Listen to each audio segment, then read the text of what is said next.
Hello friends, to our very own channel. I welcome you. Ammu and you. I am Ammu and I'm here to narrate a beautiful story on love and friendship. My First Love, written by Ruskin Bond. Ayah, my childhood governess, was my first love. She was 30 and I was 6. She was a tall, broad-limbed woman and in my view, extremely handsome. The West Coast fishing community to which she belonged and the Arab and African blood she had inherited were partly responsible for her magnificent build and colorful personality. Occasionally, when one of my parents' guests called her ugly without really taking a proper look at her, I would exclaim, "No, she is beautiful." The vehemence of my reply would disconcert the guest and embarrass my parents. We lived in a small Indian state on the Kathiawar coast, where my father had a job as guardian tutor for the Maharaja's children. He conducted a small school in a corner of the palace and was fully occupied most of the day. My mother would frequently be visiting other Anglo-Indian families, and I, being considered too much of a menace to be taken to other people's houses, was left in the charge of Ayah. Most children who saw Ayah drew away from her in fright. I never could understand why.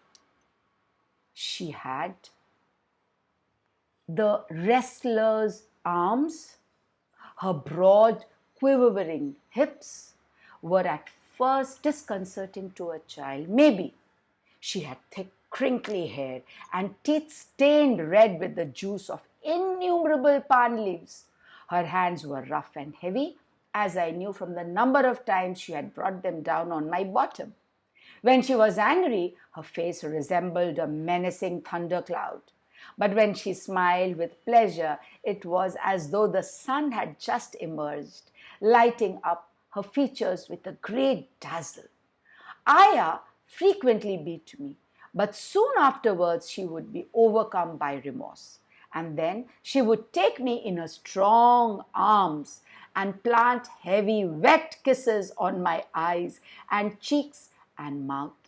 She was in love with my soft white skin and often made believe that I was her own child, pressing my face to her great breasts, bathing and dressing me with infinite tenderness, and defending me against everyone, including my parents.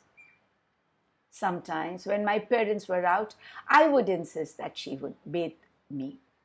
We would wallow together in the long marble tub. I, small, pink and podgy, and Ayah like a benevolent hippopotamus, causing the bathtub to overflow.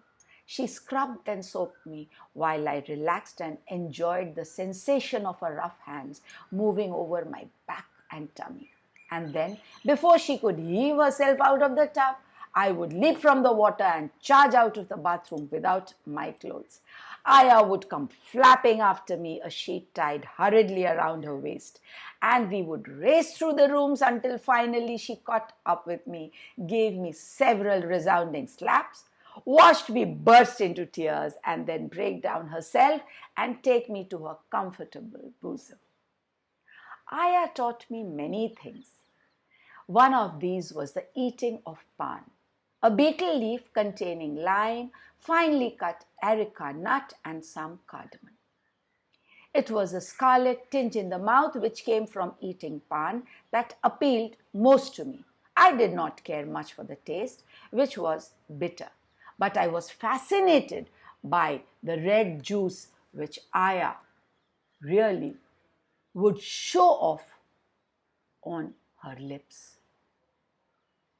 And she would spit so accurately about the garden.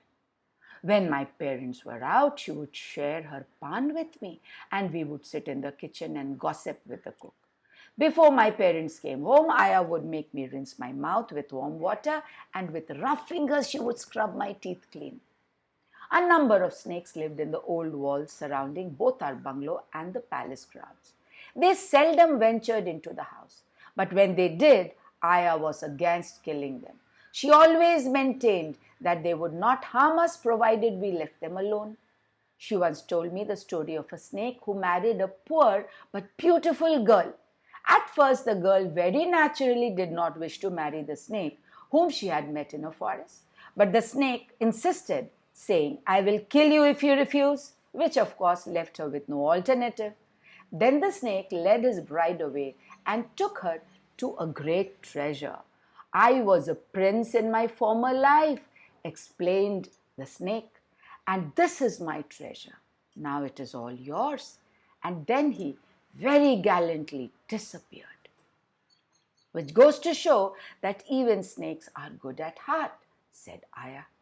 Sometimes she would leave a saucer of milk beneath an old peepal tree, and once I saw a young cobra glide up to the saucer and finish the milk.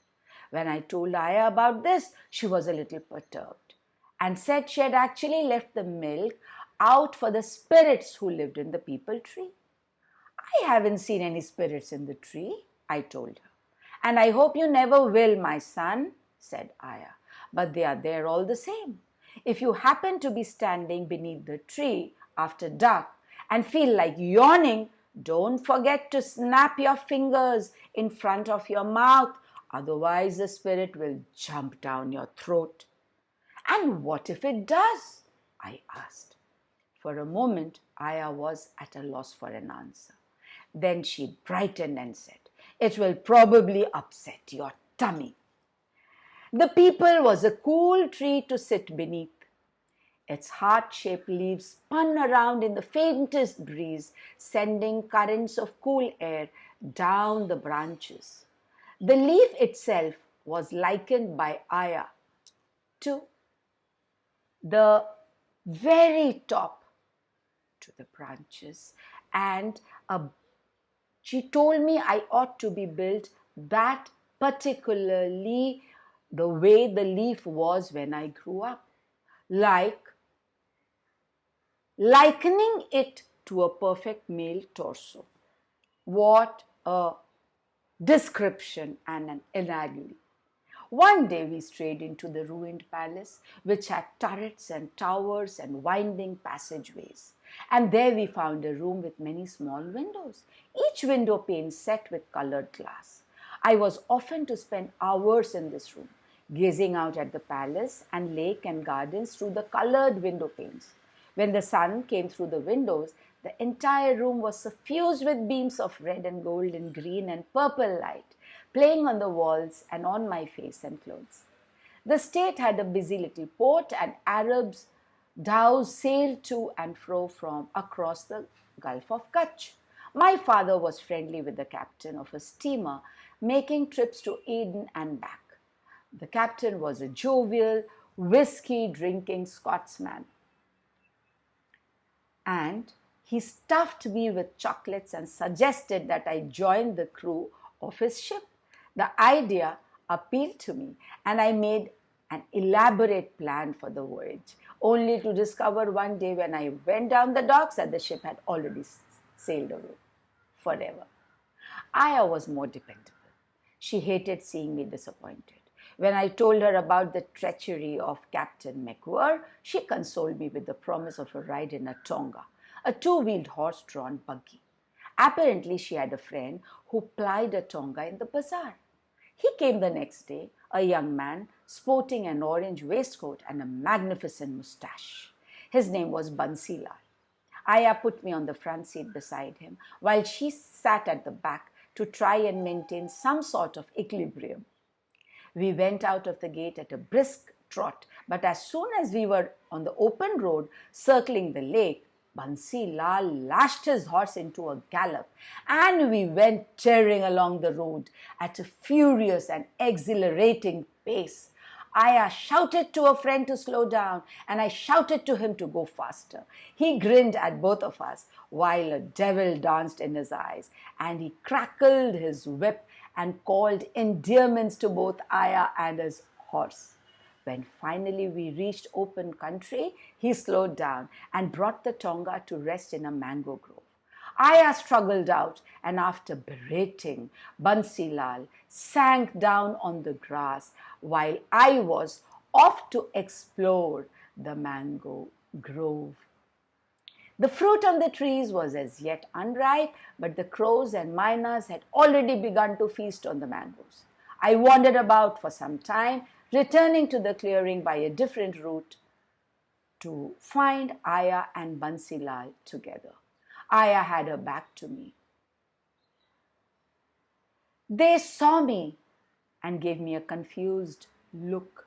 He got up hurriedly, and I threw myself gaily upon Ayah and asked her what she had been doing, but for once she gave me an evasive reply. I don't know why. I don't think the incident had any immediate effect on my innocence, but as I grew older, I found myself looking back on it with certain amount of awe. Both Ayah and I, for different reasons, as it turned out, began looking forward to our weekly Tonga rides.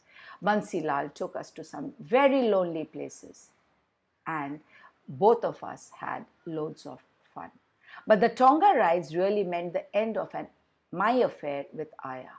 One day she informed my parents that she intended marrying Bansi Lal and going away with him. While my parents considered this as a perfectly natural desire on Ayah's part, I looked upon it as an act of base treachery. For several days, I went about the house in a rebellious and sulky mood, refusing to speak to Ayah no matter how much she coaxed and petted me. On Ayah's last day with us, Bansilal arrived in his Tonga to take her away. He had painted the woodwork, scrubbed his horse down, and changed his orange waistcoat for a green one. He gave me a cheerful salam, but I scowled daringly at him from the veranda steps and looked guiltily away. Ayah tossed her bedding and few belongings into the Tonga and then came to say goodbye to me. But I had hidden myself in the jasmine bushes, and though she called and looked for me, I would not emerge. Sadly, she climbed into the Tonga, and weighing it down at the back, Bansi Lal cracked his whip, shouted to his horse, and the Tonga went rattling away down the gravel path. Ayah still looked to left and right, hoping to see me, and at last, unable to bear my misery any longer, I came out from the bushes and ran after the Tonga, waving to her. Bansi reined in his horse, and Ayah got down and gathered me up in her great arms. And when the Tonga finally took her away, there was a dazzling smile on her sweet and gentle face, the face of the lover whom I was never to see again. So this was the author's first love, his Ayah. Such a sweet story and such a sweet love, friends. Love is really as innocent as it has been portrayed in this story.